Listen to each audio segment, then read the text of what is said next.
Hi, I'm MJ from Linus Publications. And this afternoon, we're going to continue with what we've been covering the last week. And that's looking at the flashpoints around the globe. We've looked at India, we've looked at China, we've looked at Brazil, we've looked at Venezuela.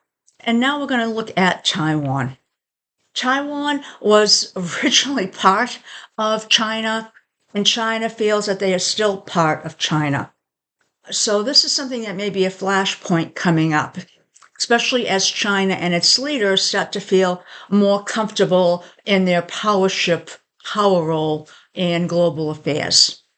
So let's take a look at some of the things in a chronological order that have been happening and will happen with Taiwan.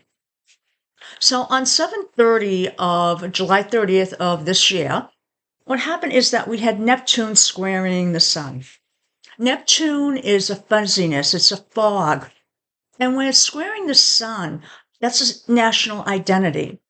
In this case, the people are not sure of where they are, where they're heading, where their alliance lies. So there's so many things that maybe they took for granted and now are sort of bubbling over. And one of the reasons that they may be in a difficult position is that Trump has not really come across as someone that's going to support them. In addition, all the tariffs that Trump has been putting across the world.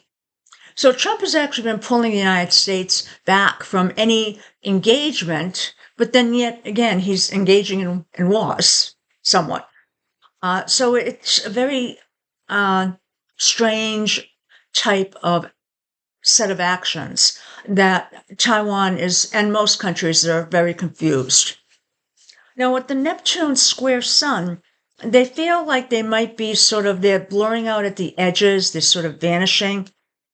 They're disoriented in that, where do they go from here? So it's not an easy place for them to be at. So they feel like their country might be unraveling. Now, after that, August 6th, we had Jupiter square Neptune. In this case, they're sort of saying all these promises that were made, they're not proving to be anything that we can count on. They're inflated. There's public confusion. They feel that they put their trust in allies that are not going to back them up. So they feel a little bit adrift.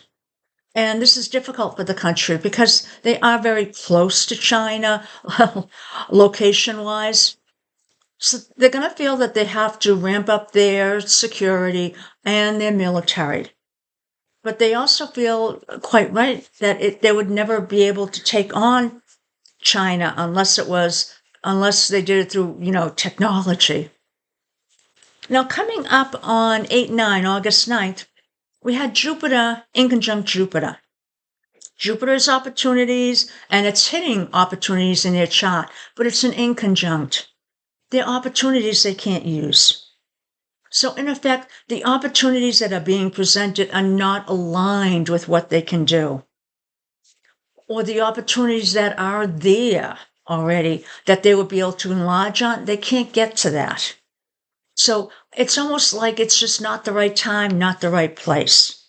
Maybe there are other things to worry about. So chances are there's going to be a course correction in what the country feels they have to move towards. Now we have 1020, October 20th, we have Saturn squaring Mercury. This is important. You're going to start to hear a different message coming from the government of Taiwan. And it's going to be unlike other messages. So it's typically different. So Saturn square is the stress, Mercury's communication. So they're going to be very rigid probably in what they're saying. And they may not be able to allay the public affairs. So they're going to keep it very tight in what they're letting out. Now, after that, on 11/11, November 11th, you're going to have Uranus trining Venus, which is a great angle. I mean, it really is. This is the newness, the innovation, and that is coming to their social structure.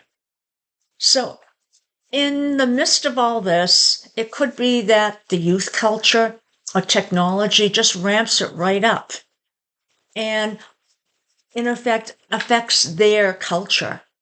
So they may have parts of their culture to start expand, sort of like South Korea has with that pop culture that they have, which is amazing. So you might see something like that.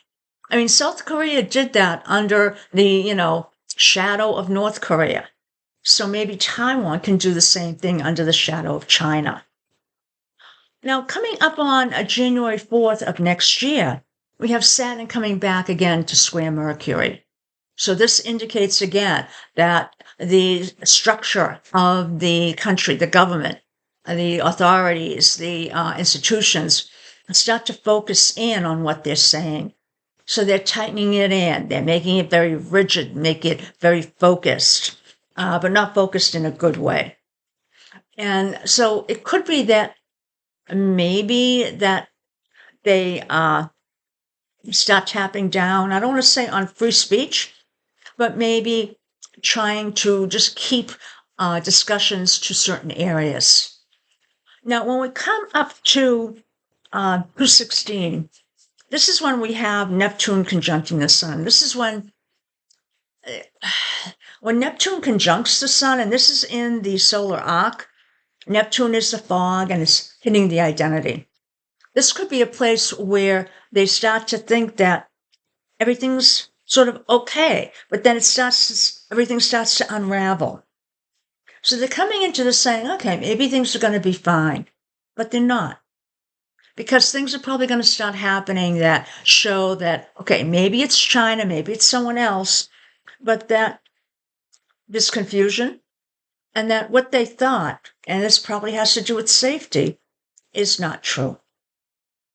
And as a note, China and the leader had some angles happening right around March. So this could have to do with that. Now, when we move to 9/24 of 26 next year, September 24th, what we have is Uranus squaring Jupiter. So Uranus is the innovation, but in this case, it's more like a rebellion. And what's it rebelling against? Not the opportunities, but the excessiveness of things. So this could be literally the upheaval that's occurring, the expansion, but it's erratic. It's not, there's no focus to it. And the disruption, economic volatility. So this big one, you may see the economy sort of go into a tailspin. And again, it's likely because maybe China starts to do some more saber rattling or something worse than that. There's going to be a shift in the national policy, meaning that where they were standing, they may start actually moving more towards a military stance. But, we'll have to see what happens in the spring. So that's sort of going too far out right now. I just want to bring it up that, we've got another sort of step there. I hope you enjoyed this, and I hope you have a great day. Bye now.